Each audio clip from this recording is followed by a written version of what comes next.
అందరికీ నమస్కారం. జనరల్‌గా ఏంటంటే సూర్య నమస్కారాలు వీటి వల్ల చాలా రకాల ఆరోగ్య లాభాలు కలుగుతాయని చెప్తూ ఉంటారు. అంతేకాదు స్పిరిచ్యువల్ వేలో కూడా దీని గురించి చెప్తూ ఉంటారు. ఎన్ని రకాల సమస్యలున్నా తొలగిపోతాయని. అయితే అసలు సూర్య నమస్కారాలు ఏ టైంలో చేయాలి? ఎలా ప్రాక్టీస్ చేయాలి? మనకి కలిగే హెల్త్ బెనిఫిట్స్ ఏంటి? పూర్తి వివరాలు తెలుసుకుందాం. మనతో పాటు ప్రముఖ vegetable therapist and Ashtanga yoga practitioner Vikramaditya Guruji ఉన్నారు. గురుగారు నమస్తే అండి. సూర్యోస్మితలే. మీరేం చెప్తారంటే వెజిటబుల్స్ ప్రాణశక్తి ఉంటది. వాటిని తీసుకుంటే మనకు అనారోగ్య సమస్యలు తొలగిపోతాయి. అంతేకాదు ఒక్కో వెజిటబుల్ ఒక్కో అనారోగ్య సమస్యకి ఎలా పనిచేస్తది. ఇవన్నీ చెప్తూ ఉంటారు. ఇంకా మీరు యోగా ప్రాక్టీషనర్ కూడా. అష్టాంగ యోగా ప్రాక్టీషనర్. అంటే ఏంటి గురువుగారు అసలు? అష్టాంగ యోగం అంటే మనం ఆధ్యాత్మిక చింతన అనే దాంట్లో మాట్లాడుకునేది మోక్ష మార్గం కోసం. మోక్షం కావాలి. దానికోసం ఎక్కువ సాధన చేస్తూ ఉంటారు. దాంట్లో మోక్షం అనగానే హ్మ్. ముక్కు మూసుకొని తపస్సు చేయటం, భగవత్ సాక్షాత్కారంతో ఏదో అద్భుతాలు సాధించేయడం అని అనుకుంటారు. హ్మ్. ఈ భౌతికమైనటువంటి జగత్తులో ఈ భౌతిక దేహానికి వచ్చేటువంటి ఈ భౌతిక దేహంతో చేసినటువంటి కర్మల్ని దగ్ధం చేసుకుని ఎలాంటి ఆపేక్ష లేకుండా, అంటే మనకి భగవద్గీతలో శ్రీకృష్ణ పరమాత్మ చెప్తారు, కర్మ చేయి ప్రతిఫలం ఆశించుకోవాలి. హ్మ్. అలా అంటనట్టు తామరాకుపై నీటి బొట్టులా హ్మ్. కేవలం నేను సాక్షిని మాత్రమే, హ్మ్. చేసేది చేయించేది భగవంతుడే. హ్మ్. అంటే ఇక్కడ చేసేది చేయించేది అంటే చెడ్డ పనులన్నీ చేస్తూ ఇది భగవంతుడు చేయిస్తున్నాడు అది కాదు. హ్మ్. ఈ భౌతిక దేహంతో చేసేటువంటి కర్మ హ్మ్. నన్ను నేను పోషించుకోవటానికి, నేను జ్ఞానాన్ని ఆర్జించుకోవటానికి హ్మ్. చేసే పని భగవంతుడి ద్వారా జరగబడుతుంది. దీనికి సంబంధించి ఓకే. ఈ జ్ఞానం రావాలంటే మనం అంటే చాలామంది పూజలు అవి ఇవి చేసేస్తూ ఉంటారు. అవును. దానివల్ల మోక్షం రాదు. హ్మ్. అష్టాంగ యోగ సాధన ఒక్కటే నిన్ను మోక్షానికి అర్హుని చేస్తుంది. ఓకే. అందులో ప్రధానమైనటువంటి సూత్రాలు మనకి పతంజలి మహర్షి రచించినటువంటి అష్టాంగ యోగ సాధన. ఓకే. యమ, నియమ, ప్రాణాయామ, ప్రత్యాహార, ధ్యాన, ధారణ, సమాధి, ఇది స్థితి. ఈ 5 అంగాలని మనం ప్రతిరోజు సాధనలో భాగంగా పెట్టుకోవాలి. కేవలం సూర్య నమస్కారాలు ఒక్కటే రోగరహితమైనటువంటి స్థితిని తీసుకొస్తాయి అనుకోవడం భ్రమ. యెస్. అయితే గురూజీ జనరల్‌గా గూడా అంత బాగా డీప్‌గా వెళ్లి తెలుసుకోలేకపోయినా, మీలాంటి గురువులు చెప్పిన దాన్ని బట్టి సూర్య నమస్కారాలు ప్రాక్టీస్ చేయడము, దానివల్ల హెల్త్ బెనిఫిట్స్ కలిగాయనడం అవన్నీ మనం వింటూ ఉంటాము. సూర్య నమస్కారాలు చేసుకునే టైం ఏంటి? అసలు ఎన్ని నమస్కారాస్ ఉంటాయి? మా తెలియని విషయాలేంటి వాటి గురించి? ఇక్కడ అంటే సూర్య నమస్కారాలు అనేది నమస్కారము, నమస్కార ప్రియో భాస్కర. కేవలం చేతులు 2 జోడించి నమస్కరిస్తే అతను మనకి అద్భుతమైనటువంటి వరాలు ఇచ్చేటువంటి భగవంతుడిగా, ప్రత్యక్ష భగవంతుడిగా సూర్యుడిని ఆరాధిస్తాం. అంటే దేవత అనేడం పక్కన పెట్టేస్తే ఇప్పుడున్నటువంటి జగత్తులో ఆయన మనకి కాంతి, వెలుతురునిస్తాడు. ఆయన రాకతో మనలో చైతన్యాన్ని ఇస్తాడు. చైతన్యకారకుడు సూర్యుడు. దేవుడా, హిందూ ధర్మమా, ఇది క్రైస్తవం, ముస్లిం అని పక్కన పెట్టేస్తే అది ఒక కాంతి గోళం. అది మనలో జ్ఞానాన్ని ప్రజ్వలింపజేస్తుంది. ఇది సూర్యుడు.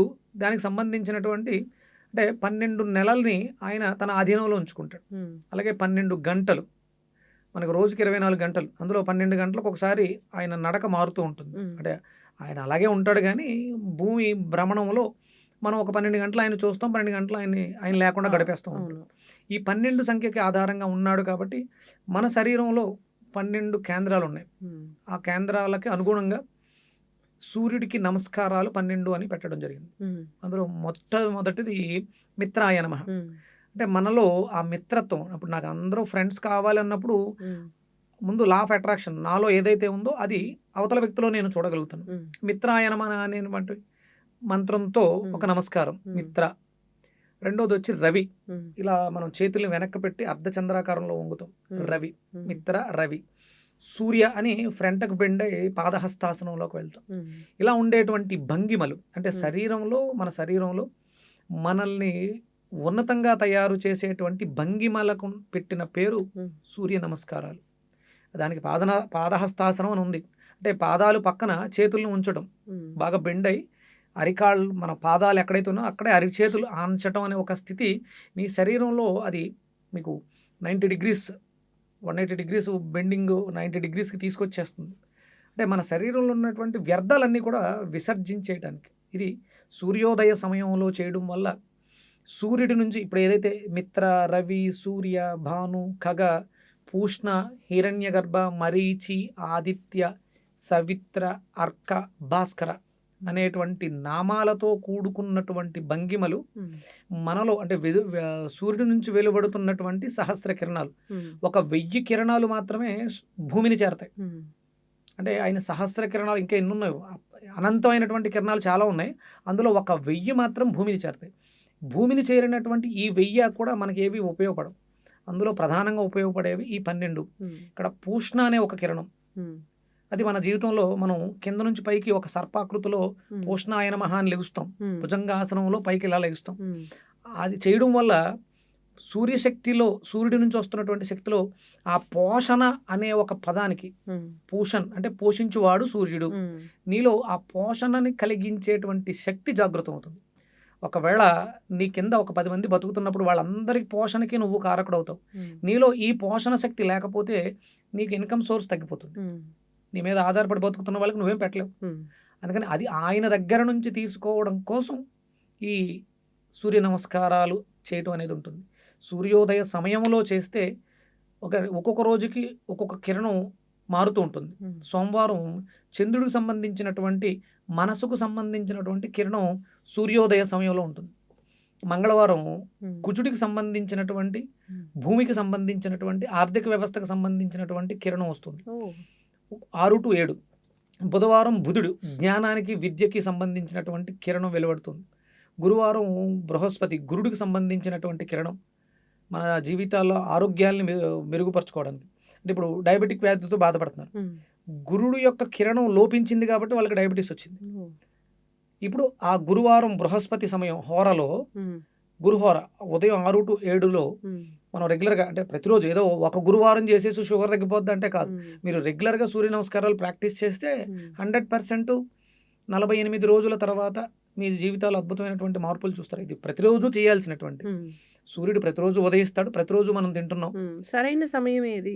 సూర్యోదయ సమయం. సూర్యోదయ సమయంలో చేస్తే ఆ ప్రత్యేకమైనటువంటి కిరణాలు, సోమవారం సోము కిరణాలు, మంగళవారం కుజ కిరణాలు, బుధవారం బుధ కిరణాలు మన శరీరం రిసీవ్ చేసుకుంటూ ఉంటుంది. ఓకే, దానికోసం ప్రత్యేకంగా చేయాలి. సూర్య నమస్కారాలు చేయడం వల్ల మానసిక ప్రశాంతత అండ్ ఫిజికల్గా కూడా మనం చాలా యాక్టివ్గా ఉంటాం. ఫిజికల్గా యాక్టివ్గా ఉంటేనే మానసికంగా నువ్వు ఉన్నతమైన స్థితిలో ఉండగలవు. భౌతిక దేహం అనారోగ్యంతో బాధపడుతూ ఉంటుంది. చెయ్య నొప్పో కాలు నొప్పులు వస్తుంటే సూర్య నమస్కారాలు ఎలా చేయగలవు? అందుకని ఏంటంటే ఫిజికల్ ఇన్స్ట్రుమెంట్ ఇది. నేను అనుకున్నది సాధించడానికి తెచ్చుకున్నటువంటి ఒక ఉపకరణం, ఒక ఇన్స్ట్రుమెంట్. ఇది బాగుండాలి. ఇది బాగున్నప్పుడే నా ఆత్మ ఆనందాన్ని పొందగలుగుతుంది. లేకపోతే నాకు ఎంత డబ్బున్నా ఈ ఫిజికల్ బాడీ బాగాలేదు, షుగర్ తోటి, బీపీలతోటి, రోగాలతో బాధపడుతూ ట్యాబ్లెట్లు మింగుతూ బాధతో ఉంటుంది తప్ప ఆత్మ క్షోభిస్తూ ఉంటుంది. ఈ ఆత్మకి ఒక అద్భుతమైనటువంటి ఆభరణం ఈ శరీరం. ఈ శరీరం అద్భుతమైనటువంటి యోగా, అంటే సూర్య నమస్కారాల ఇంకోటి పక్కన పెడితే యోగా ఆసనాలు వేయడం ద్వారానే దీన్ని మనం కరెక్ట్గా మెయింటైన్ చేయగలుగుతాం. చక్కగా చెప్పారు గురూజీ. ఏజ్ ఏదైనా అని లేదు, పర్టికులర్గా ఏజ్ వాళ్ళు చేయాలని ఏం లేదు. ప్రాక్టీస్ చేయాలనుకుంటే చాలా పెద్ద ఏజ్లో కూడా చేయొచ్చు. యోగా ప్రాక్టీషనర్ అందరూ కూడా చాలా పెద్దవాళ్ళే కనిపిస్తూ ఉంటారు. అంటే 80, 90, 100 years ఆఫ్ ఏజ్లో కూడా చేస్తూ ఉంటారు. సూర్య నమస్కారాలు చిన్న వయసు నుంచి చేస్తున్న వాళ్ళ జీవితాల్లో ఆయుర్దాయం, ఆయుష్ తగ్గిపోతుంది. అంటే ఆయుష్ పెరుగుతుంది, ఆయుర్దాయం అంటే మన ఏజ్ అనేది అపరిమితంగా ఉంటుంది, ఆయుష్ పెరుగుతుంది. అవును గురూజీ, యోగా చేసే వాళ్ళని మనం రోజు యోగా ప్రాక్టీస్ చేసే వాళ్ళని చూస్తే వాళ్ళ ఏజ్ అవ్వదు. ఎందుకంటే అక్కడ యోగా అనగానే ఆ భంగిమలకి ప్రాణాయామంతో అనుసంధానం ఉంటుంది. ఉచ్ఛ్వాస నిశ్వాసాలు ఒక లిమిటేషన్లో ఉంటాయి. ఆ పద్ధతిగా మనం అవి చేయడం ద్వారా ఆయుష్ పెరుగుతుంది, ఆయుర్దాయం పెరుగుతుంది. సూర్యోదయ సమయంలో ఈ సూర్య నమస్కారాలు ప్రాక్టీస్ చేయాలి. దానికి సపరేట్గా మంత్రాలు అనేవి ఉంటాయి. దాన్ని బట్టి ఇంకా మీరు చెప్తారు ఆసనాస్ ఎలా ఉంటాయి ఏంటి అని చాలాసార్లు కూడా వివరించారు. మనం కూడా దీంట్లో ఇప్పుడు నెట్లో కొడితే సూర్య నమస్కార భంగిమలన్నీ వచ్చేస్తాయి. ఇంకా చాలా నమస్కారాలు, సూర్య నమస్కారాలు ఉన్నాయి, చంద్ర నమస్కారాలు ఉన్నాయి, యోగాలో చాలా ఉన్నాయి. బట్ ఆ టైంలో కూడా సన్ రైజ్ నుంచి వచ్చే వాటి వల్ల అంటే డి విటమిన్ డెఫిషియన్సీ కూడా తగ్గిపోతుందని 4 చెప్తున్నారు. గోడల మధ్య ఏసీ రూమ్స్‌లో చేసేటువంటి సాధనకి పెద్దగా ఫలితాలుండవు. హ్మ్. సూర్యోదయ సమయంలో సూర్య కిరణాలతో అనుసంధానం అయితే చేస్తే ఫలితాలు అధికంగా ఉంటాయి. అవును. విటమిన్ డి డెఫిషియన్సీ మనం అందరిలో చూస్తున్నాము. దానివల్ల ఎన్నో రకాల అనారోగ్య సమస్యలు. అవును.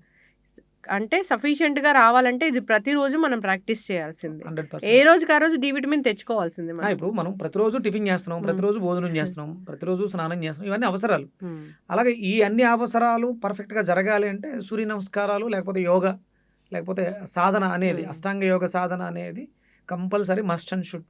నీ జీవితం సుఖమయం కావాలి, నీ డే హ్మ్. గుడ్ డేగా ఉండాలి, హ్మ్. గుడ్ మార్నింగ్‌గా ఉండాలి అంటే నువ్వు కంపల్సరీ సూర్యోదయ సమయంలో, ఉదయ సమయంలో ఇవి చేస్తే చాలా ఆ డే అంతా కూడా చాలా ఆరోగ్యభరితంగా ఉంటుంది, ఆనందంగా. యెస్. అంతేకాదు గురూజీ మీరు డయాబెటిస్ గురించి కూడా చాలా చక్కగా చెప్పారు. సో, డయాబెటిస్ ఉన్నవాళ్ళు ప్రత్యేకంగా ఆ రోజుల్లో ఆ టైంలో చేస్తే కనుక గురువారం. యెస్. అక్కడి నుంచి వచ్చే రేస్‌లో డిఫరెంట్ రేస్ ఉంటాయి. అవి మనకు చాలా హెల్ప్ చేస్తాయి ఈ డయాబెటిస్‌ని తగ్గించడంలోని. అందరూ ప్రాక్టీస్ చేయాలని కోరుకుందాం. మెటబాలిజం సరిగ్గా ఉంటే గనక అనారోగ్య సమస్యలు రావు.